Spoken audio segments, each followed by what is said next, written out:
Very, very nice. Hi everyone. So I just wanted to put out this disclaimer. I am not against wigs, weaves, relaxers, braids, and so on. I use wigs and weaves personally, so I just wanted to get that out of the way. Ladies, it is time to stop hating your hair. If there's something we can be sure about it's that God does not make mistakes.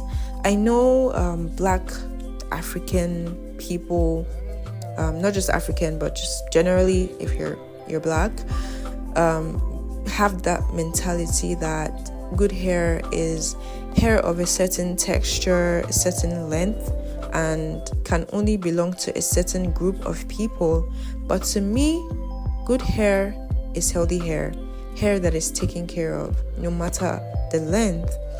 Most Black people, and I'm referring to monoracial people, I'm just saying that if your parents are completely Black, like none of them are mixed with any other race, they're just completely Black. That's what I mean by monoracial Black people, right?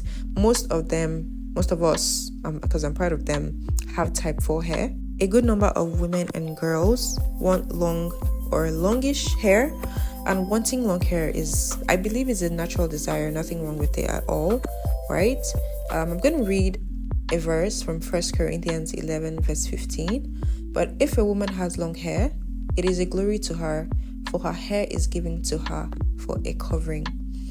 If you don't really take the time, energy, money, resources, learning your hair, what your hair likes and what it doesn't like, what it really looks like, because I remember shortly, I think a year after I went natural some years back, there was this girl that she told me that she was surprised that my hair was brown.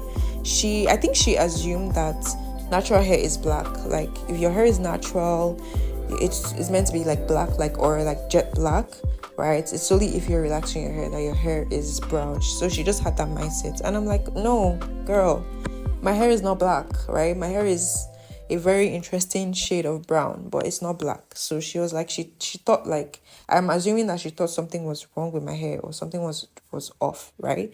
And I'm like, you see, some ladies don't know what their actual hair looks like, because most of the times, maybe from the time that they were little, they've been getting relaxers and their hair is always in one style or another, so they don't really know what their hair looks like. So they don't know their hair, they don't know what is good for their hair, they don't know how their hair responds to certain products, they don't know a lot of things about their hair. I'm gonna use a scripture to kind of like explain my point. Matthew 6:21. For where your treasure is, there your heart will be also.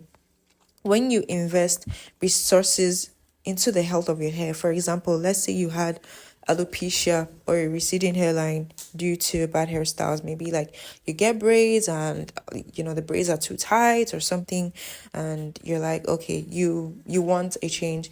You took the time, the efforts, the money, trying to look for products to help to restore your hair, to heal whatever was wrong with your body as well, because sometimes some of our hair issues maybe are a reflection of our health overall. So when you take time to do all these things, you'll think twice before doing some things to your hair.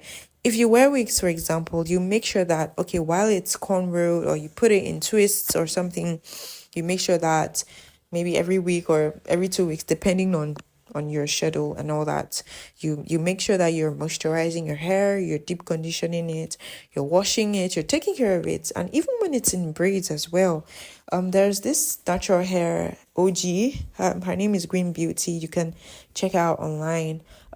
She has made so many videos. I think she's a scientist. I'm not sure if I think she's a doctor, but I don't know. Her hair videos are very science based, so she explains like the science of our hair in general, right? And I think she has made like several videos on how to care for your hair when it's in braids, whether like the braids are whether your braids are just your hair or you put on extensions. So I know a lot of us sometimes when we get braids, there's just temptation to get lazy. Maybe because, you don't want your hand to be in your hair all the time and you just kind of like want to rest. And I get that. I get braids too. I personally like braids a lot, right? But I still try to take care of my hair. I still wash my hair. I still moisturize it.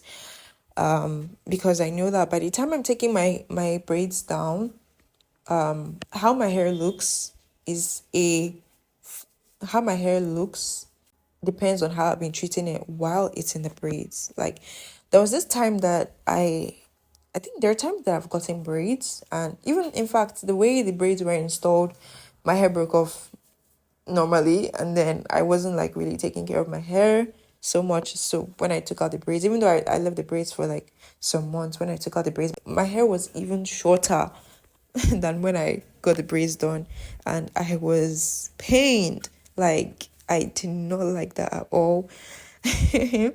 I'm sure a good number of you can relate to the struggle of trying to grow your hair, trying to reach a certain length or maybe a certain thickness or something, and you do something and then it just takes you back.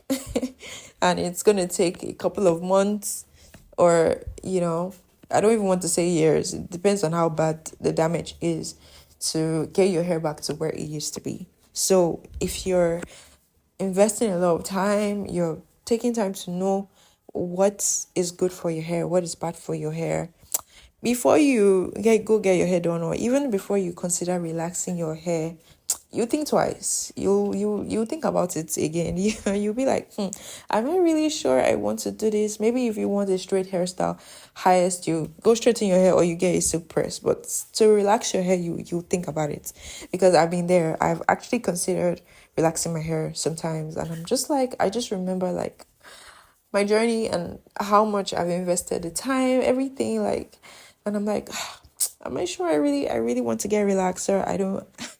Then I just end up like backing out from that decision. So yeah. And also I have seen ladies with relaxed hair, long relaxed hair. Like there's a YouTuber, her name is Sheon Okimi. Like she's had both relaxed and now she's natural. Her hair is long, her hair is beautiful. Like she's her hair is amazing, really. So you can actually go and check her out. Whether you're natural or relaxed, you see content for you. And she had long hair, like she took care of her hair. So whether you're relaxed or not, you still need to take care of your hair, right? So like I said earlier, this is not a video shaming any decision you make for your hair. At the end of the day, it's your choice, right? No one can tell you how to live your life, and you have to do what works for you. But my thing is, I don't like the hate I see online. Another thing I think will help is when you go online, I think it's best to look for ladies that have the same or a similar hair texture as you, right? Build your FYP if you're on TikTok. Build your algorithm if you're on Instagram, right? Ladies, there are so many beautiful women out there with type 4 hair. Like, I'm not even joking. Skin, hair, nails, outfit, on point. Sometimes I'm obsessed. I'm obsessed. If my hair is in braids or cornrows, I'll be tempted to take it out because I want to do something new with my hair. I just want to try something. I'm just like, oh my God, I'm just inspired to take better care of my hair. There are some times where I just look at my maybe like my hair routine and I'm like, oh my God, I remember when I was so much more extra, and you don't have to be extra. It depends on you. But I personally was very extra with my hair. I liked it. I liked doing the most for my hair, and I saw results, right? Now I'm not really all that extra, right? But I still see some form of progress with my hair though. But when I compare it to the times that I was extra, there was a difference. And like I said, you don't have to be extra. You can just find something simple that works for you, especially if you're very busy. Don't stress yourself out. Okay? So that's it. God made your hair the way it is. It's not a mistake. It's not a punishment. You're not inferior. Psalms 139:13-14 says, "For you formed my inward parts. You covered me in my mother's womb. I will praise you for fearfully and wonderfully made. Marvelous are your works, and that my soul knows very well. Seriously, if you don't like your hair, or you hate it, or you see it as an inconvenience, please, I encourage you to renew your mind with what God's word says about you. You're fearfully and wonderfully made, right? God took his time to make you. You're not a mistake, right? You can admire another woman's beauty, really, right? God has made so much variety, right? That's one of those beautiful things about God, like that the creativity, right? God has made so much beauty and so many types of beauty, right? So you can admire another woman's own, you can admire another lady's own, right? Even if it's different from yours, but don't neglect your own beauty. Even though the natural hair community has made a lot of progress, I still see so much hate and disdain for what naturally comes out of our head, and it is not healthy. I know it's a process, right? It's going to take you some weeks, months, years to really know what works for you, what you like. And to be honest, your routine can change as well as your hair changes, as your lifestyle changes. It's all up to you. Do you? Do you, boo? Really? Learn to love your hair. Invest time into it. You will thank yourself. Like, your hair will thank you for it. And trust me, I personally believe that it's worth it. It really is. Thank you for watching. I hope you were encouraged, because I see a lot of videos talking about how, okay, black women, we hate our hair, things like that, and it's true, but I'm more about solutions. Okay, so like, you hate your hair or you don't like it, so okay, what do you do now? That's what I'm about a lot of times, because it's easy to talk about something bad that has happened or negative things, but so after that, what do you do? What do you do next? You know what I'm saying? All right, so thank you guys for watching. I hope you enjoyed this video. If you have any comments or anything to add, please let me know in my comment section, and I'll catch up with you guys later. Bye. God does not do hair. God is not a hairdresser. If you don't go to the hairdressers, wash your dirty hair. Sister, wash that stinking... Sorry, wash your dirty hair and let them do it well, okay? Instead of always leaving this unkempt and unwashed and wearing this wig on it like helmet. Wash that hair and look at the other sister whose hair is nice. Why? It's not God. Both of you are prayer warriors and fasting, but God does not do hair.